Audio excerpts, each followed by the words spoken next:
Кыргызстанда 10 жыл мурда 20-га жакын казино иштеп, бул тармакта 12 миңдей жаран эмгектенип үй бүлөсүн багып келген. Бюджетке 500 миллион сомго жакын салык түшүп турган. Бирок мүлктөрүн алдырып, кумар оюндарына баш оту менен кирип кеткендер көбөйгөндүктөн кумар оюндарына 2012 жылы тыюу салынган. 2015 жылы лотерея ойнотуучу жана букмекердик дүкөндөр жабылган.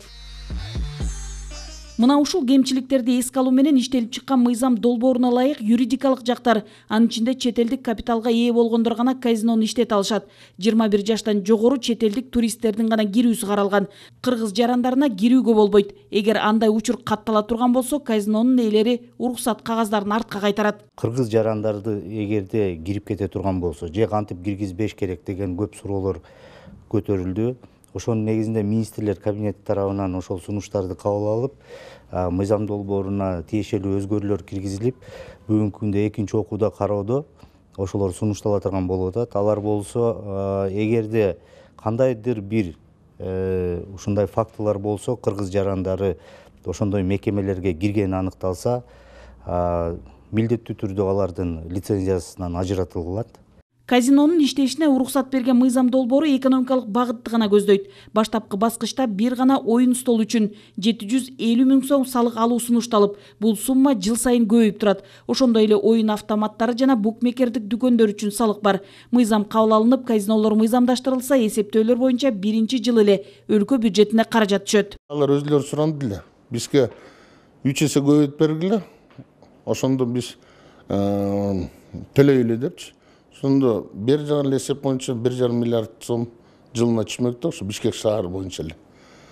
Ал эми казинонун 1,5 миллиард сому, ушу 1,5 миллиард сомуну 10 биздин кичинекей бөбөктөрүбүз ооруп атат, мисалы үчүн, эмеде онкобольной болобу, кандай оор менен ооруп аткан. Жок дегенде бир 10 аяктырып алсак да мен макул болот элем ошо казинонун иштетилгени. Оюн-зоок ишкердигинин мыйзамдаштырылышы дүйнөнүн көп республика шаарларында казынага миллиарддаган акчаларды алып келүүдө. Мындай өлкөлөрдүн катарында Хорватия бар.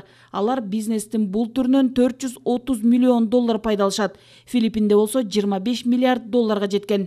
Грузияда ички дүң продукциясынын 14% оюн-зоок бизнесине түшөт. Ал жактагы казинолордун жылдык кирешеси 2 миллиард доллардан ашат. Бюджетине түшкөн салык жыл сайын өсүүдө.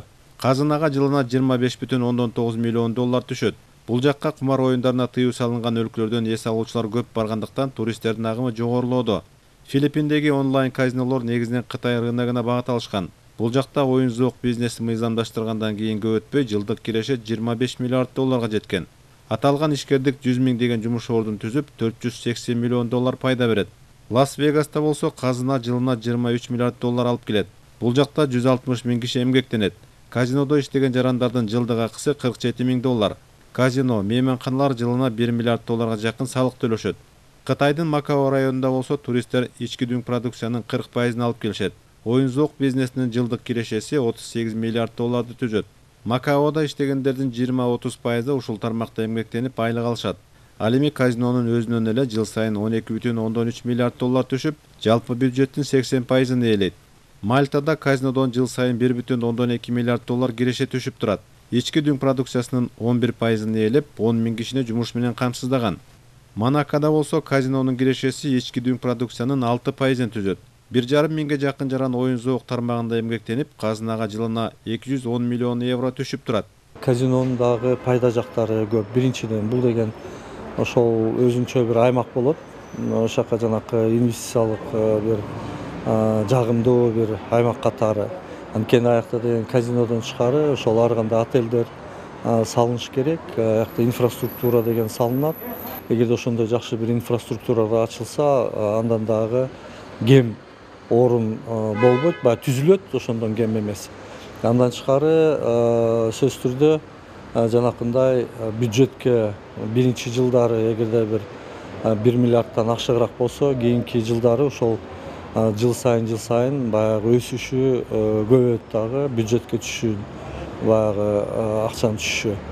Эсептөөлөр боюнча казинолор ачыла турган болсо, биринчи жылы эле 3 миллиард сомго чукул каражат бюджетке түшөт. Экономисттер бул сыяктуу киреше алып келе турган булактарды коркпой ишке ашыруу керектигин белгилейт. Алыскы райондордун биринде ачса менимче туура болобу деп ойлойм да, себеби бардык жерде ошондой.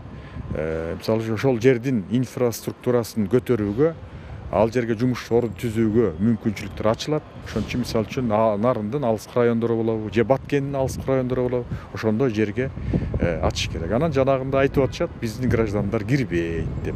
Эми бул жагын менимче бул жагын дагы көрүш керек.